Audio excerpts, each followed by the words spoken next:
दोस्तों क्या हाल चाल है। उम्मीद है आप सब खैर आफियत से होंगे। आज बहुत ज़्यादा हवा भी चल रही है और दूसरा बादल भी बहुत गहरे छाए हुए हैं। तो आज मैंने वैसे मारू और टिंडी की चुनाई करनी थी, उसके अलावा मैंने कहा लीफ मैनर भी आया हुआ है, उसके ऊपर स्प्रे भी करवा देता हूँ। लेकिन इन बादलों के मौसम में छापर को खोलना अच्छी बात नहीं है, क्योंकि बीमारियों के फंगल अटैक काफ़ी ज़्यादा आ जाएंगे। तो बंद पड़े हैं, मैंने कहा पड़े रहने दो, कल को अगर मौसम साफ़ हुआ तो इसे खोला जाएगा। बादल बहुत गहरे आ रहे हैं और हवा भी ठंडी ठंडी तेज़ चल रही है, जिसकी वजह से जो टिंडी और मारू है उससे सख्त नुकसान पहुंच सकता है खोलने की वजह से। दोस्तों ये देखिए, ये बादल गहरे आए हुए हैं और सूरज भी नहीं है, यहाँ पे कम है। ये हल्का हल्का सूरज निकल रहा है, लेकिन बादल भी है गहरे, बाकी हवा भी चल रही है। वो सामने टिंडी और मारू लगे हुए हैं, वो दोनों को मैंने बंद कर दी। बंद अभी पड़े हैं, खोला ही नहीं है, बंद पड़े हैं।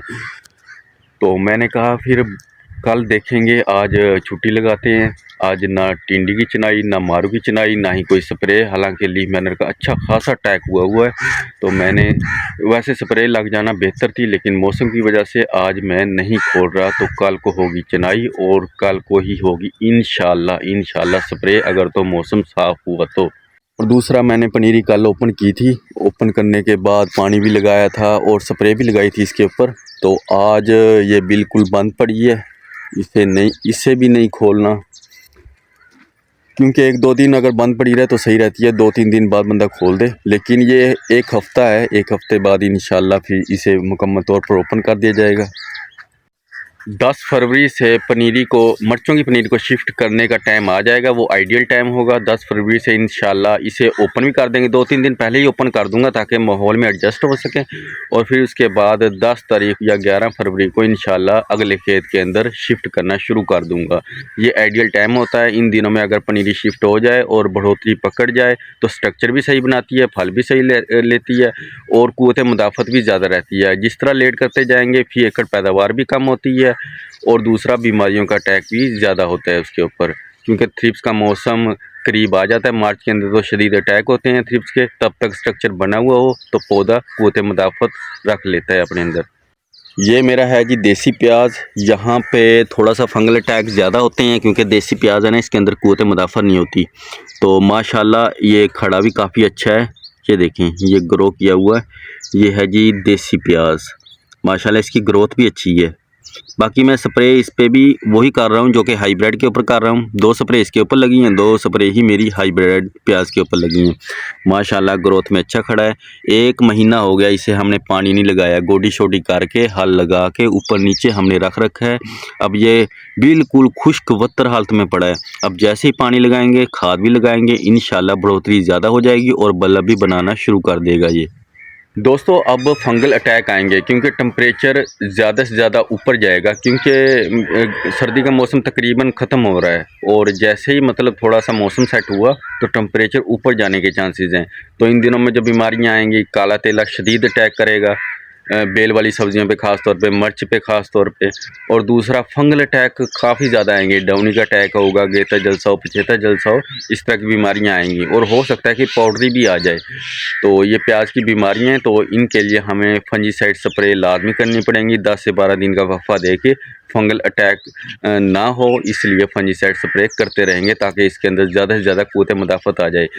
फरवरी का महीना क्योंकि होता है अप डाउन टेम्परेचर रखने का, इन दिनों में टेम्परेचर जो है वो अप डाउन होता रहता है तेज़ी के साथ, इस वजह से हम फंजीसाइड स्प्रे करते रहेंगे। और फिर मार्च में थ्रिप्स का भी अटैक होगा, तो थ्रिप्स के लिए भी कोई ना कोई अच्छी स्प्रे लगाएंगे प्याज को, क्योंकि ये थ्रिप्स रस चूसने वाला कीड़ा होता है जो कि इसके नरम शगोफ़ों के अंदर इंटर होके उसका रस चूसता है और बल्ब का सही साइज़ नहीं बन पाता रस चूसने वाले कीड़े की वजह से। तो हमें थ्रिप्स को भी मारना होगा, लेकिन वो मार्च में टाइम आएगा। हो सकता है कि फरवरी में ज़्यादा गर्म मौसम हो जाए, गर्मी फरवरी में भी आ जाए, लेकिन ज़्यादातर मार्च में आती है शुरू के अंदर। बाकी फंगल अटैक होते रहेंगे, फरवरी के अंदर फंजीसाइड स्प्रे हम करेंगे। अब मौसम साफ़ होने का इंतज़ार कर रहा हूँ, लेकिन मैं जैसे मौसम साफ़ होता है तो फंजीसाइड स्प्रे लाजमी लगाऊंगा प्याज के ऊपर।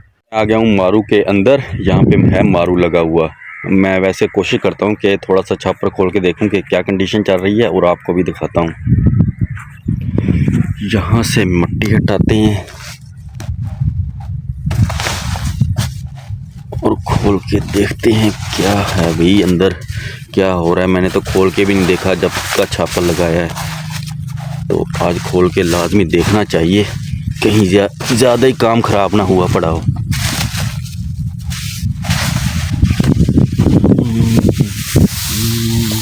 ये मारू की शक्ल पीला होना शुरू हो गया है, और ये देखें ये जो दस्तखत हो रहे हैं ये है लीफ मैनर, ये लीफ मैनर आ रहा है जी।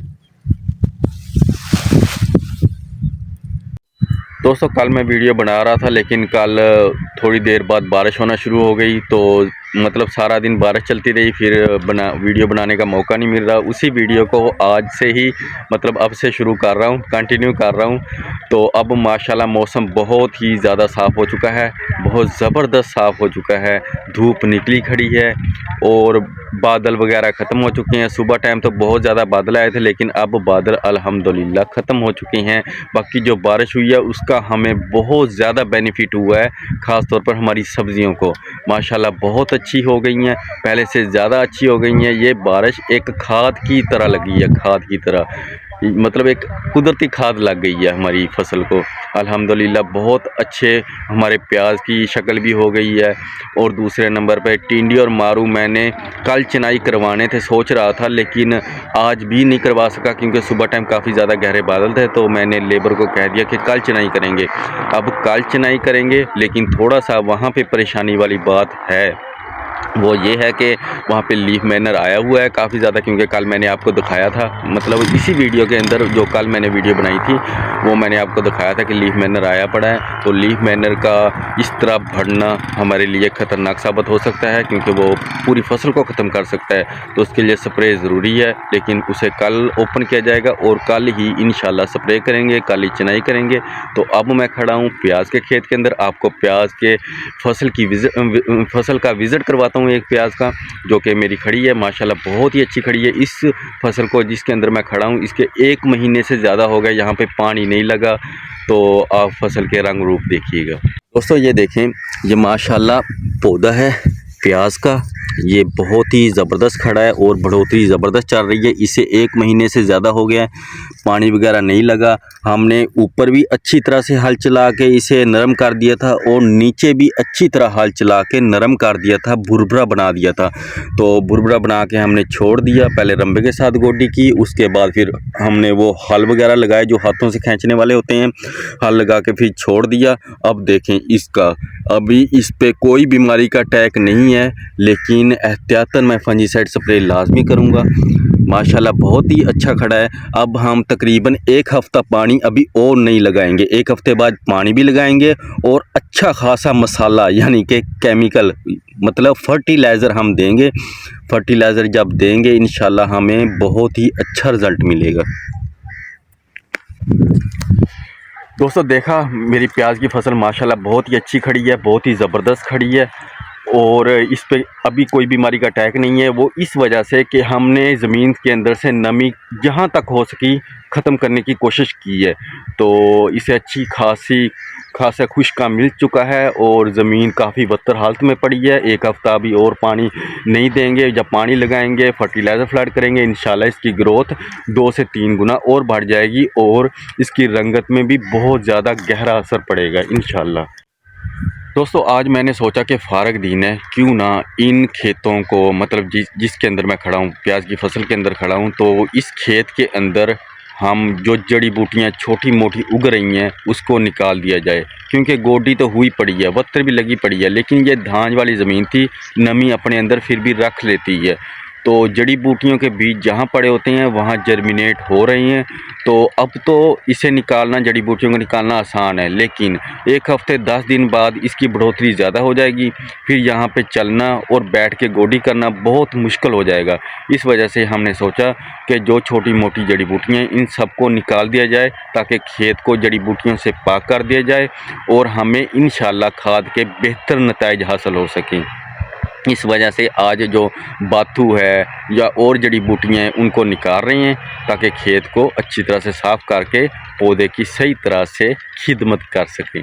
दोस्तों ये देखें, ये है बाथू, ये जड़ी बूटियाँ हैं, ये उग आती हैं यहाँ पे बेडों के ऊपर ही हैं ज़्यादा। ये कुछ डीला शीला सा है, इसे निकाल देते हैं। ये जड़ी बूटियाँ इस तरह ही जड़ी बूटियाँ नुकसान देंगी। जब ये बड़ी जड़ी बूटियाँ हो जाएंगी तो बड़ा पौधा बना लेंगी और हमारे प्याज की फसल को बहुत ज़्यादा नुकसान दे सकती हैं। खाद का बहुत बड़ा हिस्सा ये खा जाया करेंगी और प्याज को कम खाद लगेगी। इस तरह खेत भी साफ़ नहीं होगा। जब ये पौधे बड़े हो जाएंगे तो इनके बीज बनेंगे, बीज बनने के बाद फिर ये ज़मीन में गिरेंगे और फिर और ज़्यादा जड़ी बूटियाँ उगेंगी। इस वजह से हमने सोचा कि इनको अच्छी तरह से साफ़ कर दिया जाए, क्योंकि अब तो कुछ टाइम लगेगा, फिर बाद में बड़े मसाइल आएंगे।